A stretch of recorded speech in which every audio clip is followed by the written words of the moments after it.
So let's still use Colab to illustrate how we use GA. So first, we still generate a VRP problem. Here, to show the performance of our algorithm, we consider a larger problem instance where the number of customers are 100, but the capacity of the truck and then the demand are the same. So here is the illustration of the problem. In this part, actually, we wrap up all this VRP heuristic. And then remember the process, right? So given the center seeds, and then we allocate the customer based on your cost, and then we solve TSP within each subgroups. So after we wrap up this to a function, our input will be the seed customers. And then these are all the parameters like the number of customers, then the demand, distance, capacity of the truck, and then the centers. And finally, we want to return a value which is total cost. Because we want to use the meta-heuristic algorithm, so we want to make the problem relatively general, so that indicates we have objective value, which is a function of our input. So our input here is our seed customers, and then this is our VRP cost. So now let's see how we realize the genetic algorithm. There are definitely multiple ways we can realize genetic algorithm. Here we just introduced one example. So we first initialize all these critical parameters like the gene size, population size, the coding of the gene. Here we, by default, we use 0 and 1, but we can definitely provide a larger number range. And also every time we provide the number of children we want to generate, and then this is some parameters which we will use to provide our children generation operation. So first, we will randomly generate genes. Here in our specific problem, we will have a specific operation called gene screening. So this indicates if we generate some genes, we want to guarantee that this gene is valid as our decisions. So we will evaluate these decisions to get our VRP cost. We will discuss this very soon. And now after we randomly generate this gene to our gene pools, we put all of them and then evaluate each gene. Here, the evaluation part is critical. This evaluation of each gene calculates this VRP cost and then connects this genetic algorithm to a specific problem. Here, we provide a screening check first. So if we generate the seed customer, so here our gene structure is a list where we have, this is a gene size is M, which indicates we have M centers. So each value of this gene is integer. So this integer ranges from customer 1 to customer N. So we randomly generate integer between 1 to N. So definitely, if we want to select M centers, some repetition may exist. For example, if customer 2 shows twice, then this only provides with M-1 centers, which is not M centers. So in this case, if we have some repetitions, we just consider this is as an infeasible decision variable, provides the objective cost as infinity, which will definitely be dominated by any feasible solution. And then if this gene is a valid gene, for example, we generate this 1, 10, 5, 3, or 11, and then 13. Let's see, we have 6 centers, which indicates a customer index. So if this is a feasible gene, we put this gene in our function to calculate this VRP cost, which is just a wrap-up function previously we have. And then we put F on this input, and then we get our VRP. So now here we want to guarantee that we sort all our gene pools from the good to the bad based on the quality, because we have our gene structure is as gene and then is score. So after we sort it, then this is our number 1 gene, number 2 gene. So the score should be higher than the second one.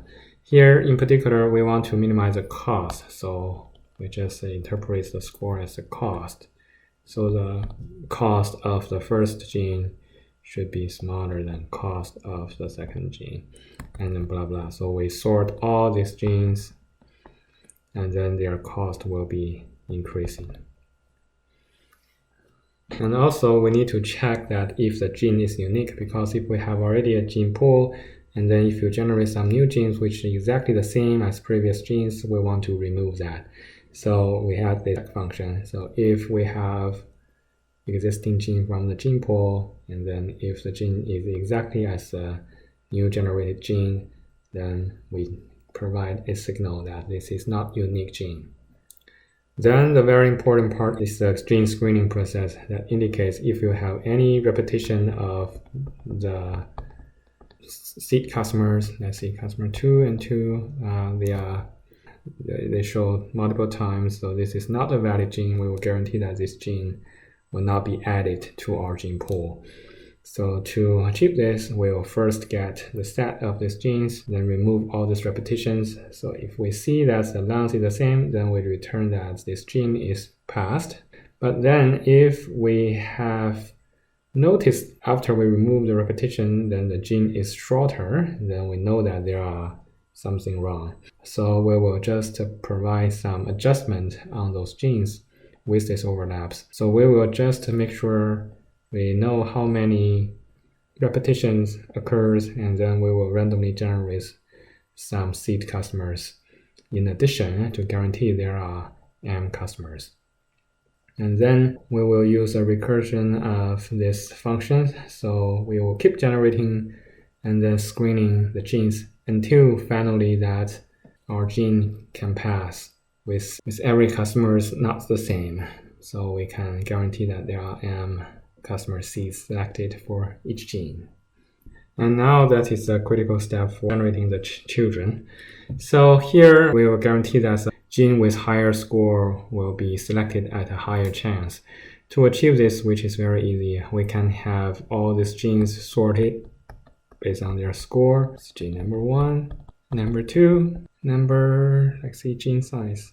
Oh, this is population size. Okay, and then we will use a normal distribution. So we will take the absolute value. So if we generate a random number, then we have a higher chance to select the value 0, which means the best genes. And then if we generate some number at highest value, then we will round it to the integers and then choose a gene with a higher index.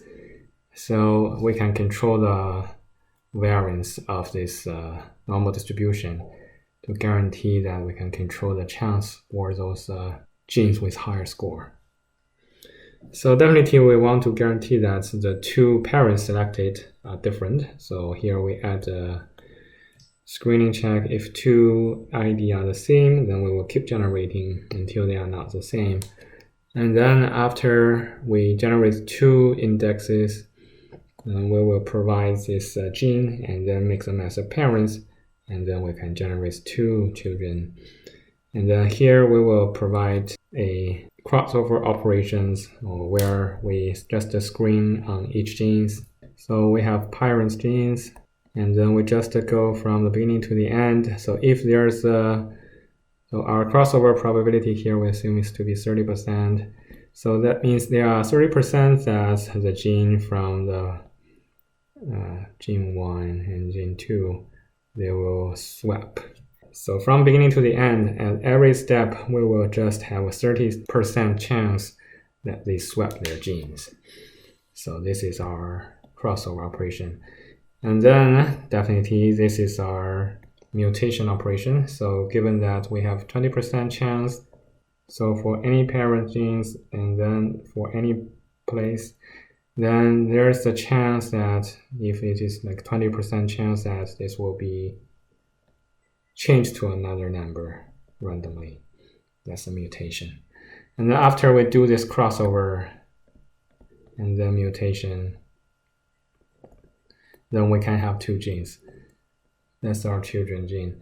So after we screen the children gene to guarantee this is a valid gene corresponding to a decision variable, and then we just add this to our gene pool. Definitely want to guarantee that the gene is unique. Otherwise, that does not affect our solution. And after we add this, we will guarantee that this gene pool is ordered with a high score with less index. And then we will truncate the gene pool to guarantee that the total number of genes are limited. And then finally, we can run this generation for multiple iterations. Typically, we will set a predetermined number of max iterations. And then after we generate each children set, we will record the results of the best gene. And then here, to apply this genetic algorithm to our problem, we consider a gene pool with 20 population size, and every time it generates 20 children. And then the mutation rate is 0.5. So here you can see after we run 100 generations, it gets the gene decision. The best gene is a list of the customer index. And then finally, we can plot out the best genes score or the total cost associated with this decision variable. You can see as the number of iteration goes, the initial VRP cost is around 336, and then after this generations is gradually shrinks, and then after 100 iterations is around 331. So this slightly improves the solution. So definitely it takes time if you keep doing these operations and then provide sufficient long time. So in theory, it should find the optimal solution. But definitely the computational time is too long. So it will balance the computational time and then performance of the solution.